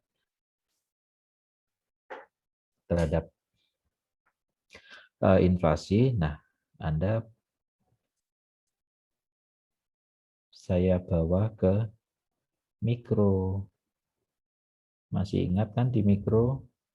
Lupa, Pak? Alhamdulillah. Kalau Anda lupa. Alhamdulillahirabbil alamin, ar-rahmanir-rahim. Oke, nah masih ingat konsep elastisitas? Oke, pokoknya ingat aja Pak, ingat Pak. Oke, sip. Menyenangkan dosen itu berpahala loh. Pokoknya ingat. Maksudnya gini, Anda kan demand itu kan pokoknya slope-nya dia oke. Sudah salah kencing lagi, sorry. Ini kan sebelah. Sudah salah kencing lagi. Shit. Demand. Nah, demand itu kan slope-nya negatif. Cuman kan ada perbedaan slope-nya. Maksudnya ada yang kayak gini. Ini demand. Ada yang kayak gini. Demand. Ada yang kayak gini. Demand. Nah, oke. Nah, alternatif pertama, kedua, ketiga. Kalau menurut Anda, demand beras itu seperti yang 1, 2, 3. Yang seperti mana? Apakah yang curam seperti ini, ataukah yang landai seperti ini? Curam, Pak. Yang curam. Yang curam, betul. Nah, Anda kan masih ingat demand-nya beras ini seperti ini curam. Semuanya slope-nya negatif, tapi dia curam. Oke. Apa maknanya? Kan gitu kan. Apa maknanya? Ini P1, Q1. Apa maknanya? Ketika curam, itu kan maknanya dia inelastis. Apa sih maknanya inelastis? Apa maknanya inelastis? Oke. Maknanya inelastis itu delta P, delta perubahan harga itu lebih besar dibandingkan delta Q-nya. Sorry, delta Q, delta output-nya. Contoh seperti apa? Oke, untuk melihat dia elastis atau tidak elastis, kembali lagi teori harga. P-nya dulu, lihat dari kacamata P-nya. Oke. Misalkan P-nya turun ke sini. Jadi P2. Ini Q1, ini Q2. Lihat di sini. Perbedaan. Perubahan P1 ke P2 dan perubahan dari Q1 ke Q2. Oke, kecil kan? Kecil. Demikian pula sebaliknya ketika dia terjadi kenaikan di sini, maka ini Q3. Kecil kan? Ini P3, kecil. Oke, elastisitas itu bahasa gampangnya ini ngukur baper atau enggak baper sih barang ini terhadap perubahan harga. Oke, nah barang yang baper itu nggak usah dicolek, dia muter aja seolah-olah dia seorang gadis cantik atau yang rupawan. Itu dia baperan itu, nggak ada yang nyolek nih. Yang paling baper itu kalau gambarnya seperti ini. Ini kita bawa ke konteks mikro. Kaitannya ada di makro. Ini yang paling baper nih. Paling baper itu datar. Demand. Kenapa baper? P-nya konstan di sini, dia muter. Siapa sih Mbak yang nyolek dirimu kan gitu kan? Siapa sih yang nyolek dirimu? Dirimu muter. Muternya di mana? Ini Q1 di sini, Q1-nya di sini, Q2-nya di sini. Ininya nggak berubah, ininya nggak nyolek, price-nya nggak nyolek. Enggak. Kalau ini kan price-nya dicolek. Price-nya dicolek, nah semakin dia inelastis, semakin dia nggak baperan, alias dia tambang dicolek, ditampol, dia diem aja di situ. Oke?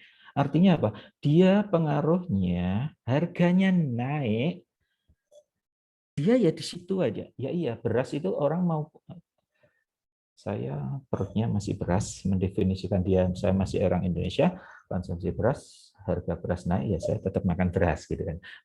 Paling yang saya rubah kan kualitasnya beras, yang kualitas nomor 1 ke KW2, KW3, cuman itu doang. Tapi tetap saya beli beras, mau harganya naik, tetap saya beli beras. Emang kalau harganya naik, terus saya ngurangi dari sepiring jadi setengah piring, lapar kan gitu, lapar. Artinya ini. So, kenaikan sedikit saja harga beras itu kemudian pengaruhnya ke inflasi cukup tinggi. Kenapa? Karena yang dikonsumsi nggak berubah. Idealnya sesuai dengan teori ekonomi, P-nya naik, Q-nya turun. Ini Q-nya turun kok, tapi sedikit seibrit. Seibrit. Kan gitu. Cabai. Nah, ini buat Anda para penikmat pedas cabai, ya kan? Menjelang bulan puasa harganya naik. Kenapa sih Anda nggak ngurangi konsumsi cabai? Sebenarnya kalau Anda nggak beli cabai kan nggak masalah kan? Dia mau jual cabai tembus harga 100.000 per kilo, ya udah nggak usah beli kan beres. Kan gitu aja kan. Kalau nggak Anda nggak beli, ingat kalau demand-nya turun dia akan nurunin harga kok, selesai. Kenapa sih mereka naikin harga? Ya karena supply demand kan gitu. Supply-nya konstan atau kalau naiknya juga nggak banyak, demand Anda yang nggak gila-gilaan. Lu siapa suruh makan cabai kan gitu aja kan ya, kan gitu aja bahasa terangnya. Akhirnya kemudian cabai ini menjadi inelastis di kita di Indonesia. Oke, kalau nggak makan cabai juga nggak apa-apa. Tapi itulah kemudian ini sehingga kemudian cabai memberikan kontribusi terhadap IHK, indeks harga konsumen, perhitungan inflasi di Indonesia. Contoh di Amerika harga cabai naik, dia nggak makan cabai, cuek aja, kan gitu, cuek dia. Seperti itu konsep dasarnya perhitungan IHK. Nah ini nanti juga ada contohnya. Tenang aja, contohnya nanti saya berikan dalam bentuk PR. Ya, PR, ketahuan masih PR. Tapi itu perhitungan sederhana, hitung-hitungannya gampang kok. Anak SD, anak SMA bisa hitung. Cuman konsepnya itu tahu perhitungan. Si Consumer Price Index, IHK, seperti itu. Ada pertanyaan? Ada pertanyaan? Nah, ini kalau ini di kondisi Amerika, biru housing. Di Amerika, yang terbesar itu housing. Negara udah advance pikirnya housing. Rumah. Kalau kita developing perut. Makanya kita masih yang berkutat di sembako aja. Udah, sembako ini aja. Goyang sedikit harganya sembako, goyang dikit harga beras, harga cabai, harga telur, harga minyak goreng, langsung pengaruh tinggi. Kalau di di Amerika, Amerina, Amelisa, siapa lagi, itu yang housingnya terbesar. Oh iya, di sana. Kalau mikir masalah makanan, mas semua juga makan gitu. Di sana gelandangan aja pakai Apple, pakai MacBook, gelandangan loh ini. Gelandangan itu homeless, itu bawa tablet, logonya Apple Cowa. Gaya, iya, seperti itu. Ini kondisi tiap negara berbeda.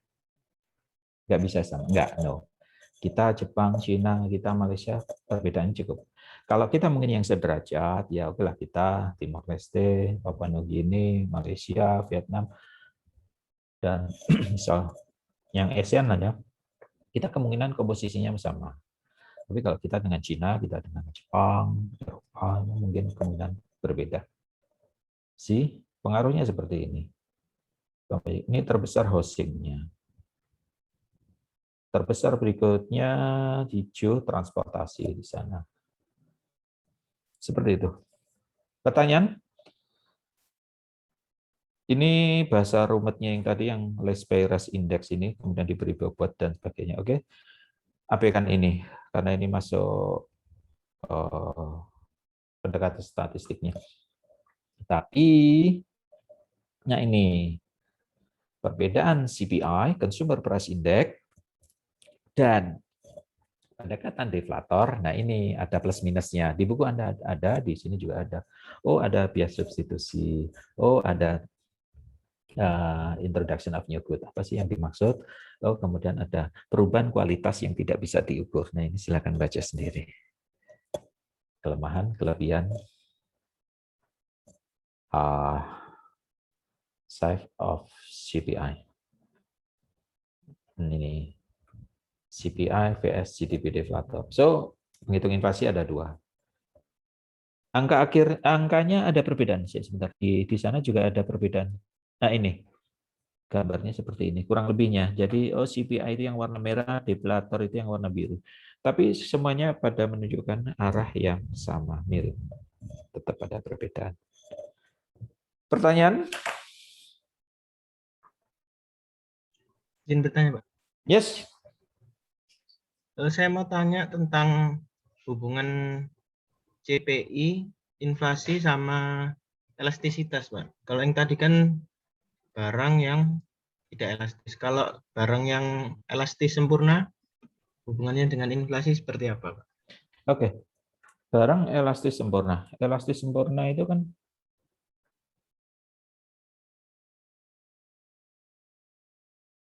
ini, barang elastis sempurna ini nih. Kalau yang tidak elastis sempurna ini nih. Ini kita ngomong yang sempurna ya, maksudnya tidak ekstrim. Ini yang tidak sempurna itu yang dia horizontal. Barang yang baperan. Kenapa baper? Harganya konstan di P1, harganya nggak gerak kok, dia muter aja. Contoh, Anda sudah pernah beli ini Ferrari Aventador? Belum? Sudah pernah beli Ferrari Aventador? Sama. Berapa harganya Ferrari Aventador? Oh, saya anggap aja 20 M. Oke? Andai kata ada sales ke sini ngomong, Pak, tak diskon 10 M, Pak. Pertanyaannya, saya beli enggak? Nah, rumah saya dijual aja enggak sampai, enggak bisa beli. Biarpun itu harga 20 M, di diskon 10 M, masih 10 M, rumah saya dijual, masih enggak cukup buat beli. Artinya apa? Bagi saya, no, nothing. Barang ini yang kemudian dinamakan barang luxury. Iya kan, barang-barang luxury. Oke? Mau dinaikin kayak apa, mau diturunin, atau mau konstan aja lah. Mau konstan aja, saya tetap nggak beli kok. Kenapa? Nggak mampu. Itu kan yang sultan yang mampu kan. Sultan ya sekelas-kelas Raffi Ahmad. Yang dikenal Raffi Ahmad julukannya Sultan Andara. Kemudian Andre Taulany Sultan Bintaro. Rumahnya karena Bintaro dekat kampus Anda. Cuman kan Anda nggak tahu kan yang sebelah mana, sama. Tapi dia disebut dengan Sultan Bintaro. Yang satunya Sule, Sultan Bekasi. Rumahnya di Bekasi. Ini kan levelnya Sultan yang beli kayak gitu. Saya kan bukan Sultan, saya pangeran gitu loh masalahnya. So saya nggak mampu beli. So kalau Aventador, apa tadi? Aventador, Ferrari Aventador, enggak masuk di hitungan. Siapa sih di Indonesia ini siapa yang mengonsumsi itu paling berapa? Berapa orang sih? Kan gitu. Kita ngomong 1 unit aja, siapa sih? Paling ada berapa unit di Indonesia? Ferrari Aventador. Artinya lihat nih, dia saking inelastisnya, harga tetap aja aku juga nggak beli. Apalagi kalau harga naik. Harga turun aja aku juga nggak beli. Pak, turun, tak diskon 10 M ya. 10 M masih 10 M dong. Emang terus apa? Emang kayak Jaja Miharja. Ku jual baju celana. Bangkrut dong, nggak punya baju, nggak punya celana dong aku. Gitu. Anda pernah dengar ini di YouTube ada 3 pemuda berbahaya ini. Yang suka cover ini saya suka. Ini cover lagunya Jaja Miharja. Oke. So, ini gambarannya barang-barang mewah, barang-barang inelastis, barang-barang yang sangat elastis. Elastis itu ya ini sangat-sangat elastis. Harga nggak berubah, dia key-nya berubah. Atau bahasa ilmiahnya delta P-nya kurang dari delta Q-nya. Ini elastis, dia nggak masuk. Kenapa nggak dengan saya? Ya percuma. Ada kata kemudian dimasukkan, ya siapa yang beli ini? Di Indonesia paling setahun lakunya berapa sih? Paling ya kalau nggak Sultan Andara, Sultan Bintaro, Sultan Bekasi kan gitu. Paling ya itu dua. Seperti itu sih Mas. Tapi beda kalau dia inelastis. Inelastis tadi contohnya yang paling sering digunakan itu yang beras. Nah oke sih. Sebenarnya ada contoh yang lebih ekstrim lagi. Yang paling inelastis. Anda tahu barang yang paling inelastis yang kemudian sering dijadikan contoh? Inelastis elastis sempurna. Inelastis ini yang tegak ini inelastis sempurna di mikro. Anda tahu garam? Itu contohnya. Kayak garam sekilonya berapa? 10.000. Oh, enggak usah sekilo deh. 10.000.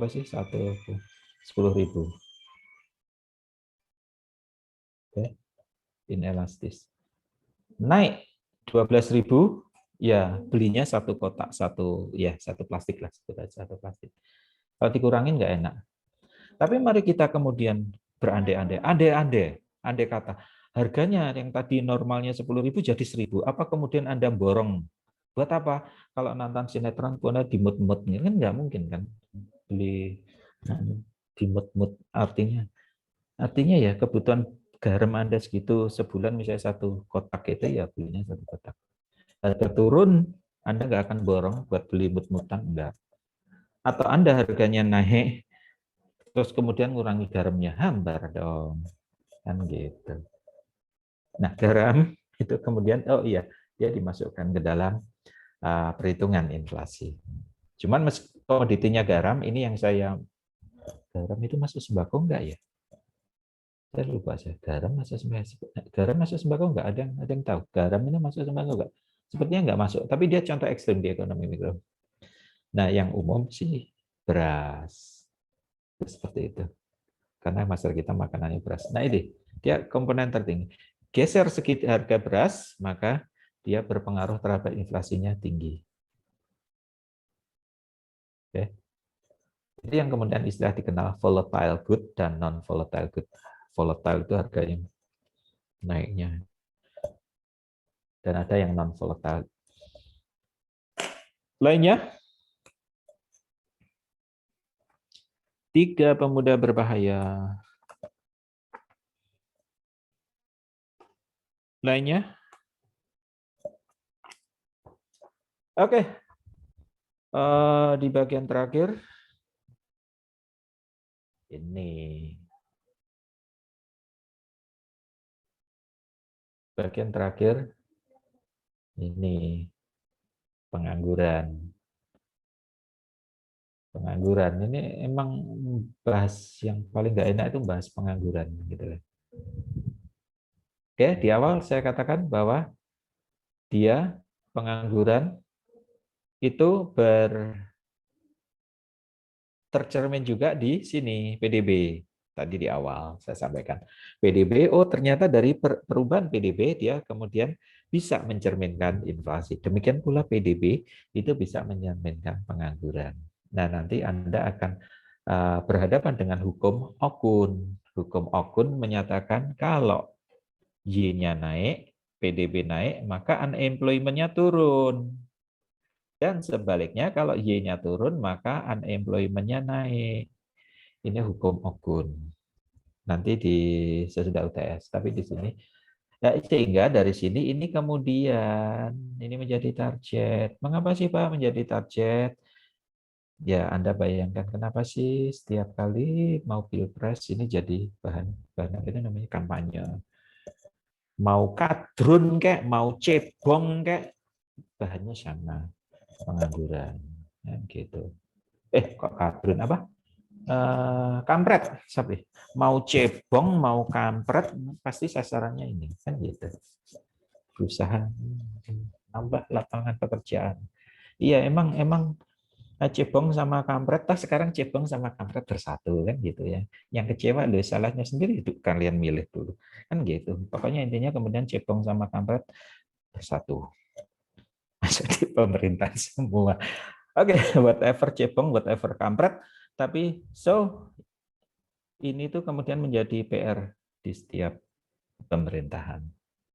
Oke, itulah kenapa kalau dari sini nih, perhatikan nih, terutama sekali di sini hukum Okun. Kalau Y-nya naik, U-nya turun, maka gimana sih caranya PR-nya pemerintah saat ini? Kita ngomong fokusnya Indonesia, tapi bukan cuma Indonesia, di seluruh dunia PR-nya. Gimana Y-nya tetap eksis, konsisten untuk naik, biar U-nya turun, biar unemployment-nya turun. Kenapa sih kalau unemployment-nya naik? Nah, kalau unemployment-nya naik, nah itu kemudian ada ekses-ekses negatif. Kriminalitas, prostitusi, drug abuse, dan sebagainya. Sepertinya juga sudah saya contohkan, Pak Donald Trump, negara adidaya, nuklirnya banyak, pesawatnya banyak, kapal induknya banyak, takut sama pelintas batas pengangguran dari Amerika Latin. Kemudian dia mempropos di awal masa pemerintah, dia mempropos untuk membangun tembok pembatas antara Amerika Serikat dan Amerika Latin. Mereka takut.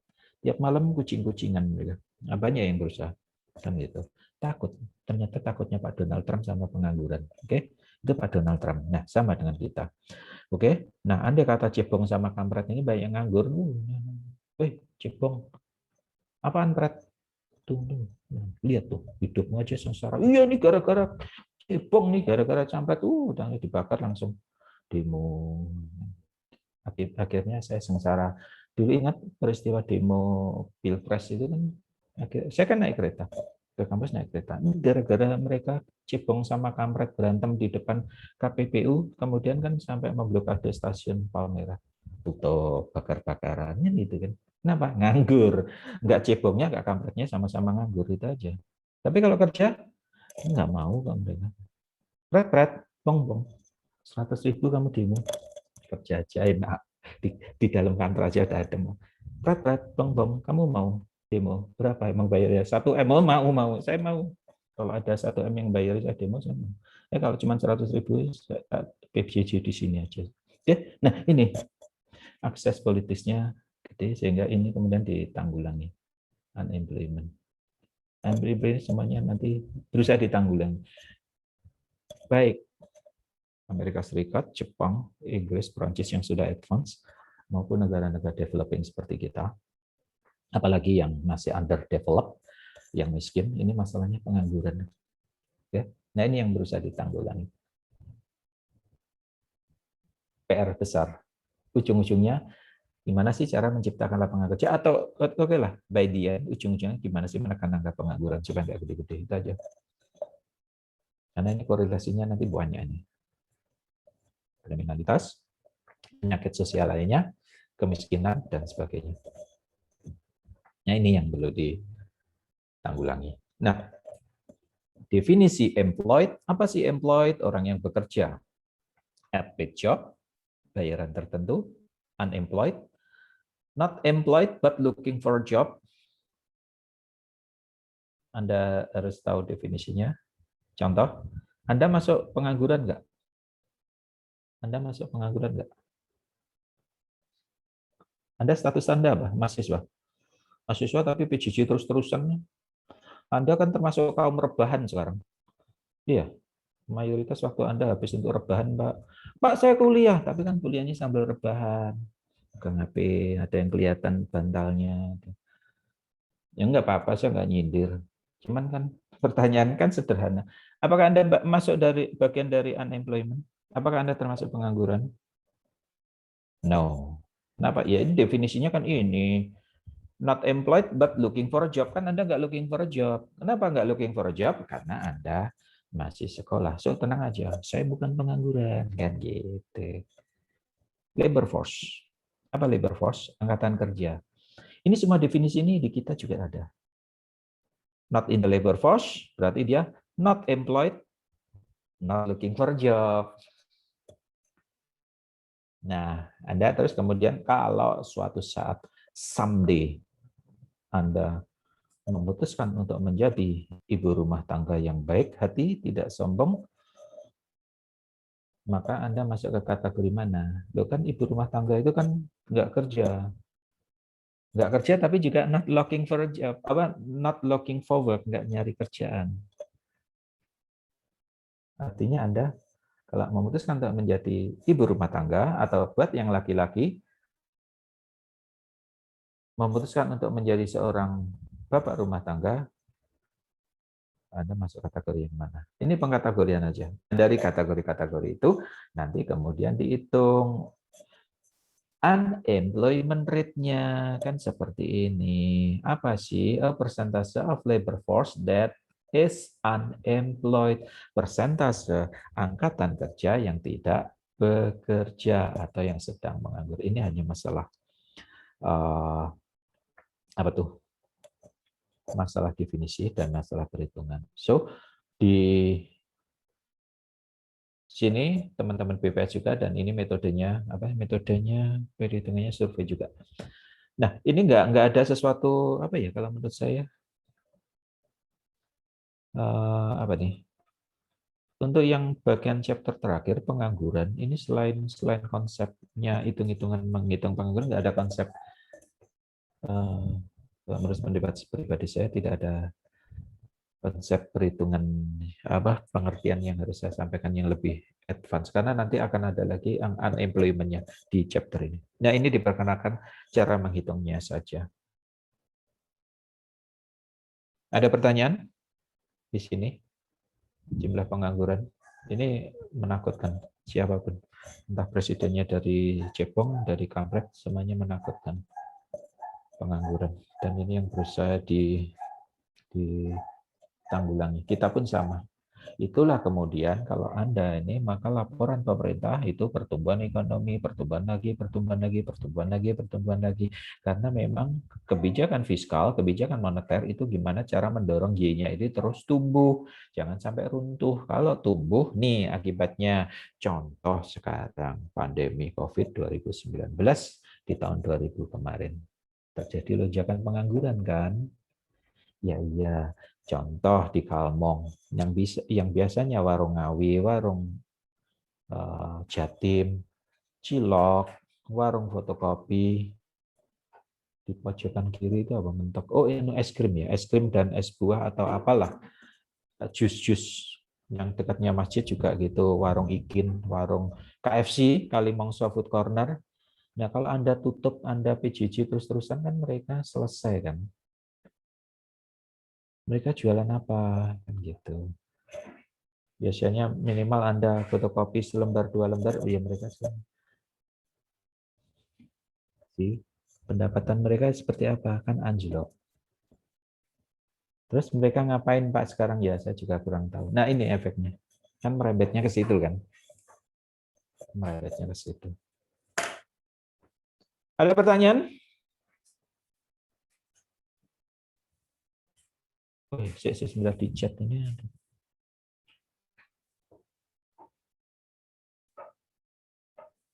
Oke. Seperti itu. Apa maksudnya Pak Budi Prakoso beban keluarga, Pak? Apa maksudnya beban keluarga? Oh, kalau terjadi pengangguran. Iya, seperti itu. So, Anda bersyukurlah Anda ketika nanti apa tuh namanya? Mau ditempatkan di mana saja ketika Anda selesai kuliah, Anda langsung bekerja. Anda tidak mengalami masa-masa simatupang. Apa itu masa simatupang? Siang malam tunggu panggilan. Apa siang malam tunggu panggilan?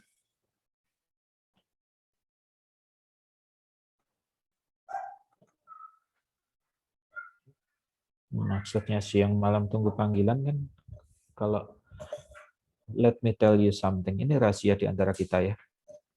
Jangan disangka kalau mereka yang lulusan UI, oke, pegang ijazah UI loh ya ini, itu kemudian free pass. Maksudnya free pass kalau mereka pegang UI, aku UI, terus ke Tamrin Sudirman yang pusatnya itu, kemudian monggo. Ijazah bukan free pass, mereka harus melalui tes. Gagal tes, selesai. Terus ya sudah silakan. Oke. Itulah kenapa 2-3 tahun lalu bimbingan KTTA saya, believe it or not, sudah pernah kuliah di akuntansi UI.